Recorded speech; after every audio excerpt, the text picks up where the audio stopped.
Bro రీసెంట్గా వచ్చిన Pushpa 2 movie అయితే కలెక్షన్స్ పరంగా సునామీ క్రియేట్ చేస్తుంది. సో ఇప్పటి వరకు ఉన్న చాలా సినిమాల సంబంధించిన రికార్డ్స్ అయితే ఆ మూవీ బ్రేక్ చేసింది అనమాట. సో అల్లు అర్జున్ గారి కెరియర్లో రెండో ఇండస్ట్రీ హిట్.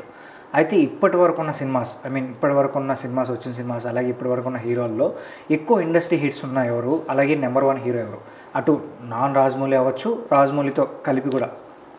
బేసిక్గా ఇప్పుడు మనం చిరంజీవి గారి జనరేషన్ ఉందండి. చిరంజీవి గారు, నాగార్జున గారు, బాలకృష్ణ గారు, వెంకటేష్ గారు, వీళ్ళ నలుగురిని పక్కన పెడితే తర్వాత జనరేషన్లో ఉన్న 6 స్టార్ హీరోలు ఉన్నారు మనకి.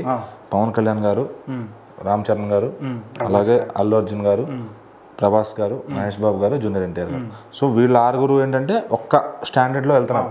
2000s నుంచి 1997 ఎరాలో మొదలయ్యి అంటే 90s కిడ్స్కి 2000 కిడ్స్కి ఫేవరబుల్గా ఉన్న హీరోస్. సో వీళ్ళు వాళ్ళంతా 80s 70s వచ్చి స్టార్ట్ అయిన వాళ్ళు కాబట్టి వాళ్ళు కన్సిడర్ చేస్తే వీళ్ళు ప్రజెంట్ ఉన్న అప్పటి నుంచి ఇప్పటికి ఉన్న గత 2 decades ఉన్న స్టార్ హీరోస్ వీళ్ళు అలా మేనేజ్ చేసుకుంటూ వస్తున్నారు. బట్ వీళ్ళు వచ్చింది రామ్ చరణ్ గారు లేట్గా వచ్చారు, 2007లో వచ్చారు. మిగిలిన అందరూ బిఫోర్ 2005 వచ్చారు. సో అట్లా ఇంకా తర్వాత చాలా మంది వచ్చారు కానీ స్టార్ లీగ్లోకి వెళ్ళలేకపోయారు, అది మెయింటైన్ చేయలేకపోయారు ఉన్నా కానీ. అట్లా కొంచెం వాళ్ళైతే స్ట్రగుల్ అవుతున్నారు. బట్ వీళ్ళు మాత్రం స్టాండర్డ్ గా స్టార్ బిగ్ స్టార్ ఎక్కడ పడినా లేచిన కెరటాలని చెప్పొచ్చు. సో ఆ క్రమంలో చూసుకుంటే ఫస్ట్ ది బెస్ట్ అంటే ప్రభాస్ గారికి పడింది లైనప్. ఎందుకంటే ఆయన చాలా ఫాస్ట్ గా సినిమాలు చేస్తున్నారు. రాజమౌళి గారు బాహుబలితో ఆయన ఎక్కడికో వెళ్ళిపోయారు ఇండియా లెవెల్లో. దాని తర్వాత కూడా బాహుబలి 1, బాహుబలి 2 2 ఇండస్ట్రీ హిట్లు అయినాయి. అట్లానే యాడెడ్గా సలార్, కల్కి కూడా ఇండస్ట్రీ హిట్స్ అయినాయి. సో ఎందుకంటే 1000 కోట్ల మార్కెట్ చూశారు, బాహుబలితోనూ 2000 కోట్ల మార్కెట్ చూశారు. సో ప్రభాస్ గారికి స్టేబుల్గా 4 ఇండస్ట్రీ హిట్లు కనబడుతున్నాయి. నెక్స్ట్ చూసుకుంటే పవన్ కళ్యాణ్ గారిని చూసుకుందాం. పవన్ కళ్యాణ్ గారు అప్పట్లో ఖుషి బాగా ట్రై చేసింది ఇండస్ట్రీ హిట్కి, జస్ట్ మార్జిన్లో అంటే కొన్ని అదే ఎక్కువ డేస్ ఆడినా కానీ ఎందుకో అది లవ్ మూవీ అవడం వల్ల కొంచెం కలెక్షన్స్ మాస్ మూవీస్ తో పోటీ పడి ఇండస్ట్రీ ట్రైన్కి వెళ్ళిందంటే అది మామూలు విషయం కాదు. అప్పటికి ఇందిరా ఉంది రికార్డు. సో ఇందిరా టైం తర్వాత మరి పవన్ కళ్యాణ్ గారికి అది కుదిరింది అలాగా. సో మళ్ళీ తర్వాత వచ్చి అత్తారింటి రారేది, అది గబ్బర్ సింగ్ కూడా ఇండస్ట్రీ హిట్ అంటూ ఉంటారు. గబ్బర్ సింగ్ అనేది రాసుకుంటారు కానీ అది యాజ్ ఆఫ్ నౌ, ఎందుకంటే మగధిర అనేది ఉంది మధ్యలో. సో మగధిర అనేది పోకిరి సినిమా రికార్డు ఉంది మహేష్ బాబు గారిది. పోకిరిని మగధిర డబుల్ మార్జిన్తో కొట్టింది. సో మగధిర అని చాలా మంది అందుకోవడానికి ట్రై చేశారు కానీ మధ్యలో ఎవరి వల్ల కాదు. అది పవన్ కళ్యాణ్ గారు అత్తారింటి దారేతో సాధ్యమైంది. సో అందుకని పవన్ కళ్యాణ్ గారికి అత్తారింటి దారేది ఇండస్ట్రీ హిట్. సో ఆ ముందు ఖుషి అండ్ గబ్బర్ సింగ్ అనేవి రీచ్డ్ ఇండస్ట్రీ హిట్స్ అంటే దాటలేదు. ముందున్న నెంబర్ని దాటాలి ఇండస్ట్రీ హిట్ అవ్వాలంటే, హైయెస్ట్ని. ఆ ముందున్న హైయెస్ట్ని దాటలేదు. సో అందుకని అవి ఇండస్ట్రీ హిట్ దగ్గరికి వచ్చినాయి అని చెప్పుకోవచ్చు కానీ ఇండస్ట్రీ హిట్స్ కాదు. సో పవన్ కళ్యాణ్ గారు అట్లా అత్తారింటి దారేది చాలా టార్గెట్స్తో వెళ్ళింది ముందుకి. అప్పుడు రన్ కూడా చాలా బాగా ఫ్యామిలీస్కి బాగా కనెక్ట్ అయింది అత్తారింటి దారేది. ఒక కూల్ మూవీ, ఫ్యామిలీ ఆడియన్స్ నచ్చింది. అంటే అది అంటే వచ్చే ముందు అంత వాళ్ళిద్దరు కాంబినేషన్, జల్సా కాంబినేషన్ అని వెళ్ళిన వాళ్ళకి అసలు జల్సా లాంటి మాస్ సినిమా కాకుండా ఒక కంప్లీట్ ఫ్యామిలీ మూవీ ఇచ్చారు త్రివిక్రమ్ గారు. సో దాంతో ఒక మెట్టు ఎక్కేశారు పవన్ కళ్యాణ్ గారు ఫ్యామిలీస్ లో. సో ఏంటంటే ఇంకా అలా నడిచింది పవన్ కళ్యాణ్ గారు ఎరా. తర్వాత ఇంకా ఆయన చేసినవి కూడా అంత ఇంట్రెస్టింగ్ ప్రాజెక్ట్స్ చేయలేదు. సో ఆయన మళ్ళీ కాన్సన్ట్రేట్ చేస్తే ఓజీకి ఏమన్నా గట్టిగా కొట్టే ఛాన్స్, మళ్ళీ ఇండస్ట్రీ హిట్ 1000 కోట్ల క్లబ్ లో జాయిన్ అయ్యే ఛాన్స్ అయితే ఉంది. మరి చూద్దాం, మరి రాబోతుంది కదా ఓజీ. సో పీకే గారి తర్వాత మహేష్ బాబు గారు ఉన్నారు లీగ్ లో. మహేష్ బాబు గారు అంటే ఇంక చెప్పక్కర్లేదు. పాపం ఒక్కడో సినిమా చాలా బాగా వర్కౌట్ అయింది కానీ అది ఇండస్ట్రీ హిట్ లిస్ట్లోకి రాలేకపోయింది. వెంటనే కొంచెం ఆయన ఆలోచించి ఎలాంటి సినిమా చేయాలి, కొన్ని ఫెయిల్యూర్స్ వచ్చినాయి, ఏం చేయాలి అన్నప్పుడు పూరి గారిని కలిశారు. పూరి గారు కూడా అనుకోలేదు అలాంటి సినిమా వస్తుందని. అలాంటి సినిమా వచ్చింది ఇండస్ట్రీ హిట్ పోకిరి. సో తర్వాత మళ్ళీ పోకిరి లాంటి సినిమా పూరి గారు తీయలేదు. అంత సినిమా కూడా ఫస్ట్ ఏంటంటే కొంచెం నెగిటివ్ ఫీడ్బ్యాక్ వచ్చినా కూడా తర్వాత పుంజుకొని ఇండస్ట్రీ హిట్, మౌత్ టాక్ తో ఇండస్ట్రీ హిట్ అయిన సినిమా అది. 40 crores అంటే అది చిరంజీవి గారి వల్ల కూడా కాదు అప్పట్లో. టికెట్ రేట్లు కూడా సేమ్, ఇంచుమించు సేమ్, ఒక 4-5 రూపాయలు డిఫరెన్స్ ఉందేమో కానీ. సో అప్పటికి అది చాలా ఎక్కువ 40 crores అనేది. ఆ తర్వాత 40 crores అది ఆ మార్కెట్ ని చాలా కాలం ఒక 3 ఏళ్ల పాటు ఉంచారు ఆయన పోకిరి రికార్డ్ని. సో పోకిరి రికార్డ్ అంటే పోకిరి అంటే ఇంకా మహేష్ బాబు స్టార్ అయిపోయారు. అలాంటి సినిమా మళ్ళీ ఆయన చేయలేదు, పూరి గారు కూడా చేయలేదు. అలాంటి అది ఒక శకం, ఒక ఎరా అనమాట, ఒక ఎరా పోకిరి అనేది. దాన్ని టచ్ చేసిన వాళ్ళు మళ్ళీ ఏ హీరో రాలా పోకిరి లాంటి అంత హై చూసిన వాళ్ళు. సబ్జెక్ట్ టచ్ చేసేవాళ్ళు కానీ లేకపోతే కమర్షియల్ సినిమాతో ఆ రేంజ్ ఆఫ్ సక్సెస్ చూసిన హీరోలు ఇంతమంది ఉన్నా కానీ ఎవరు చూడలే. ఇంకా దాని తర్వాత మళ్ళీ దూకుడు ట్రై చేశారు. దూకుడు కూడా మార్జిన్కి వెళ్ళింది కానీ 70 crores వరకు ఆ టైంలోనే నెంబర్స్ అనేవి వేస్తారు. నెంబర్స్ అనేవి థియేటర్ నుంచి వేస్తారు, డైలీ కలెక్షన్ రిపోర్ట్ వేస్తారు DCR అని చెప్పి. సో ఇవన్నీ విషయం కాదు. ఏంటంటే ఒరిజినల్ నెంబర్స్ అనేవి కొన్ని ఉంటాయి, అవి ట్రాకింగ్ లో తెలుస్తాయి. సో ఇది ఇప్పుడు ఇంకా బుక్ మై షోలు రాబట్టి చాలా మనం సేఫ్ అయ్యాం కానీ ఇంతకు ముందు ఫేక్ నెంబర్స్ చాలా పడేవి తెలియకుండా. సో ఇప్పుడు బుక్ మై షో ఉండటం వల్ల బెస్ట్ ఏంటంటే ఏంటంటే ఎన్ని టికెట్స్ అవుతున్నాయి, ఎంత డిసిఆర్ రాస్తున్నారు ఏంటనేది తెలుస్తుంది అనమాట. సో ఇప్పుడు అట్లా పోకిరి తర్వాత మళ్ళీ నాన్ ఎస్ఎస్ఆర్, అప్పటికి బాహుబలి వచ్చేసింది, అందుకని శ్రీమంతుడు నాన్ ఎస్ఎస్ఆర్ కేటగిరీలో ఈ రీజనల్ మూవీస్ ని కొట్టిన సినిమా శ్రీమంతుడు. సో మళ్ళీ శ్రీమంతుడు తర్వాత మహేష్ బాబు గారు ఎన్ని సినిమాలు చేసినా మళ్ళీ రీచ్ అయితే అయినాయి కానీ ఇండస్ట్రీ మళ్ళీ రాలేదు.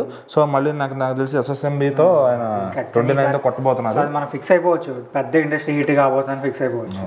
ఇంకపోతే అల్లు అర్జున్ గారు ఏంటంటే పాపం ఆయన స్ట్రగ్లింగ్ ఫస్ట్ నుంచి చేస్తారు, మంచి సినిమాలు చేస్తారు. మెగా ఫ్యామిలీలో out of the mega family haters కూడా కొంచెం అల్లు అర్జున్ గారు కొంచెం నచ్చుతారు. సో ఆయన చేసే ప్రయత్నం అంతా కూడా డిఫరెంట్ మూవీస్ చేస్తారు, కమర్షియల్ టచ్ చేస్తారు, అన్ని జోనర్స్ డిఫరెంట్ గా లీగ్ లో వెళ్తారు ఆయన. సో ఎన్ని చేసినా కానీ దేశముద్రతో స్టార్డమ్ అయితే వచ్చింది కానీ ఇండస్ట్రీ హిట్ అనేది చాలా స్ట్రగుల్ తో వచ్చింది. ఎప్పటికి కష్టపడుతూ ఉంటే అలవైకుంఠపురంకి వచ్చింది రీజనల్ ఇండస్ట్రీ హిట్. రీజనల్ అంటే ఫస్ట్ మళ్ళీ మీకు తెలియాల్సింది, రీజనల్ అంటే APTS. ఇది వరకు మొత్తం ఏపీ మొత్తం ఒకటే. సో APTS అనేది మన రీజనల్, ఇక్కడ ఇండస్ట్రీ హిట్ లెక్క మాత్రమే ఉంటుంది. సో బయట నుంచి ఎంత వచ్చింది, కేరళలో ఎంత వచ్చింది, ఒకరికి ఎక్కువ ఉండొచ్చు, ఒకరికి తక్కువ ఉండొచ్చు. రీజన్ అంటే మన రీజన్. సో మన రీజన్ లో Ala Vaikunthapuram is the industry hit ఆయనకి. మళ్ళీ వెంటనే ఇప్పుడు పుష్పతో ఆయన రికార్డు బాహుబలి 2ని కూడా అది కొట్టే ఛాన్స్ అయితే కనబడుతుంది. ఇంకా న్యూ ఇయర్ దాకా రన్ ఉంది కాబట్టి. సో మరి అసలు ఎక్కడ ఆగుద్ది అనేది దాని ప్రవాహం ఇంకా తెలియట్లేదు. హిందీలో కూడా చాలా బాగా ఆడుతుంది, హిందీలో కూడా ఇండస్ట్రీ హిట్ కొట్టారు ఆయన. ఈ 100 ఏళ్ల చరిత్రలో హిందీ సినిమా ఏది అన్ని కలెక్షన్స్ రావట్లేదు, బట్ పుష్ప 2 మూవీ అంత కలెక్షన్స్. అది ఆ అరుదైన రికార్డు మన చిరంజీవి గారి జనరేషన్ హీరోస్ కూడా లేదు. హిందీలో ఒక రికార్డు, అటు తమిళ్లో సూపర్ స్టార్ కమల్ హాసన్ లాంటి వాళ్ళు కూడా, ఆ జనరేషన్ హీరోలు కనీసం మూవీస్ కూడా రిలీజ్ చేయలేకపోయారు. సో ఆయన ఖాతాలో అదొక క్రెడిట్ ఉంది. ఇకపోతే ఎన్టీఆర్ గారు అప్పట్లో సింహాద్రి బాగా ట్రై చేశారు ఇండస్ట్రీ హిట్ అనిపించడానికి. ఏంటంటే అది కొంచెం ఇంద్రా నెంబర్స్ కట్టి హిట్గా వచ్చింది, బట్ ఏదో మార్జిన్ చూపించడం ట్రై చేశారు, అది ఇండస్ట్రీ హిట్ కాదు. దాని తర్వాత మళ్ళీ స్ట్రగుల్ అయ్యారు, కింద పడ్డారు, మళ్ళీ టెంపర్తో కొంచెం పుంజుకున్నారు. మధ్యలో ఎక్కడ ఇండస్ట్రీ హిట్ పీరియడ్ ఆయనకి రాలేదు. సో వరుసగా టెంపర్ నుంచి ఎక్కడ తిరిగి చూసుకోకుండా వరుసగా 6, 7 దేవరాత 7 హిట్లు కొట్టారు.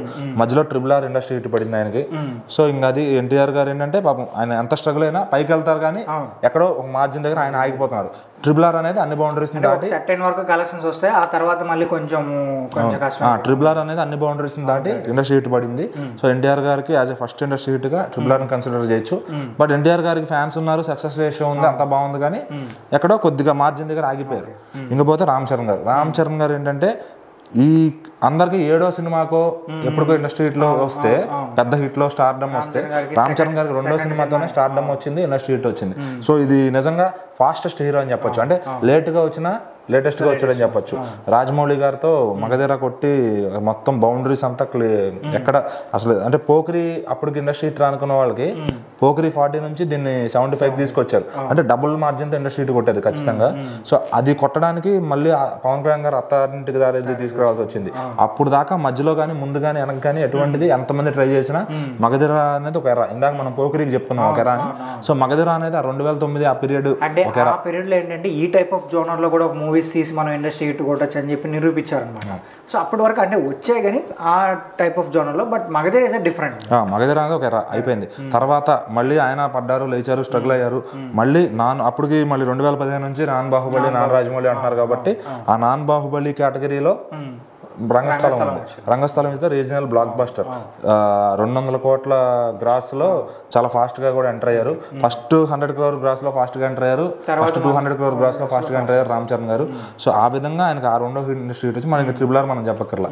సో రామ్ చరణ్ గారి ఖాతాలో 3 ఇండస్ట్రీ హిట్లు ఉన్నాయి. But end of the day ఈ లిస్ట్ అంతా పూర్తి అయిపోతే ఈ 6గురిలో 4వ నెంబర్ ఇండస్ట్రీ హిట్ ఉంది ప్రభాస్ గారికి.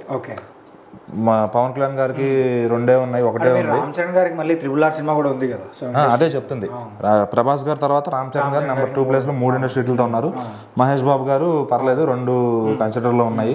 ఇంకా మిగిలిన వీళ్ళందరికీ సింగిల్ ఉన్నాయి అనమాట. సో అది ఈ నెంబర్ 1 అంటే ప్రస్తుతానికి ప్రభాస్ గారు అని చెప్పుకోవచ్చు. రామ్ చరణ్ గారికి ఇంకా సినిమాలు పెరిగితే 3 ఉన్నాయి. అల్లు అర్జున్ గారు ఇప్పుడు పుష్పతో కొట్టారు కాబట్టి నెంబర్ 3 ప్లేస్ ఆయనలో ఉంది అనుకోవచ్చు. ఇంక ఈ ముగ్గురు 2వ ఇండస్ట్రీ హిట్ ఎప్పుడు కొడతారో చూడాలి. చూద్దాం.